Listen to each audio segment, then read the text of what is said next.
Full of hope, full of enthusiasm, and full of joy.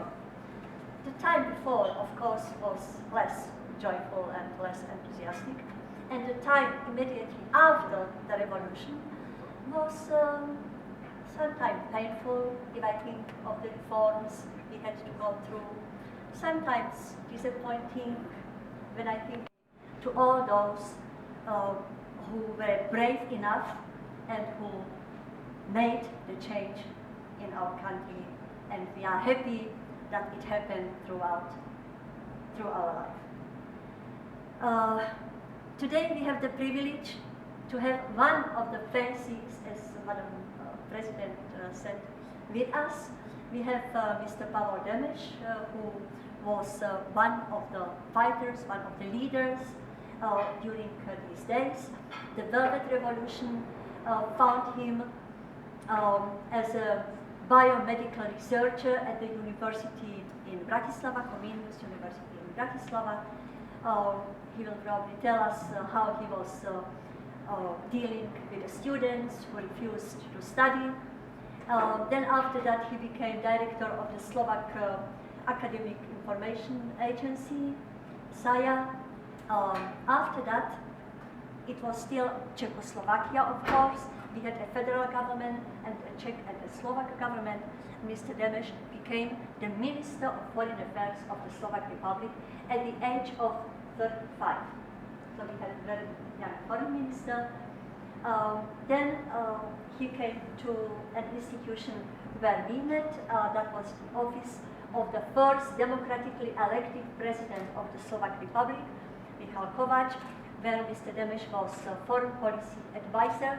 I was the chief, the director of the press department, and we always admired his advice, his vision, how he was able to guide and to advise the Slovak president.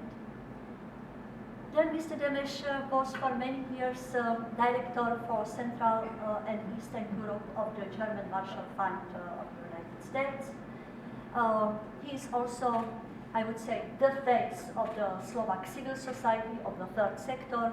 He's an expert on these issues.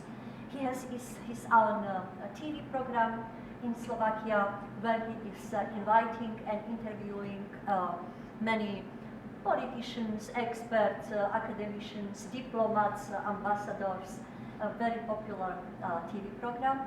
And Mr. Demes is also a very passionate photographer. He prepared many unique exhibitions in Slovakia about places in Turkey.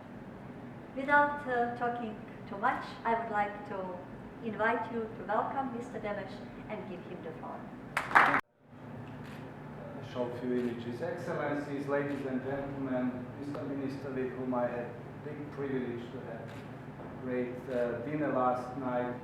I'm very grateful that my dear friend Anna organized for me this possibility to talk after students, because I spoke at Ankara University today to the Faculty of Political Studies, where many of you, those distinguished people who are from Turkey, are graduates from.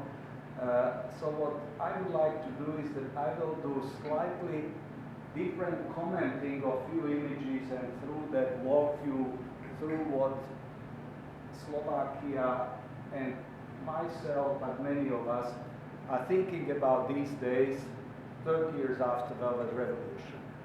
Normally one would say that, okay, Slovak ambassador invites you to talk about revolution, without Czechs, because this was in Czechoslovakia, it was our Velvet Revolution, and both of us were born in Czechoslovakia, it wouldn't make it fully understood. And I think that story of Velvet Revolution in a way is like yin yang of the same story, and I will be trying probably to derive from some historical one. Where did you have checked? Mr. Kafka, you should sit next to Anka in order. I'm checking from the bedside. Okay. So Ambassador Kafka will check. Okay. So, since Slovakia and Slovaks are rather peculiar people, and we just learned that about 5-point-something million, the size of population, we have quite interesting and rich history going back, and I'm not going too much back, but rather, at least at the beginning, I will comment a little bit about how story of Czechs and Slovaks, Czechoslovakia came to be. It was very fast, 20th century, and then we'll jump into the Velvet Revolution, 30 years.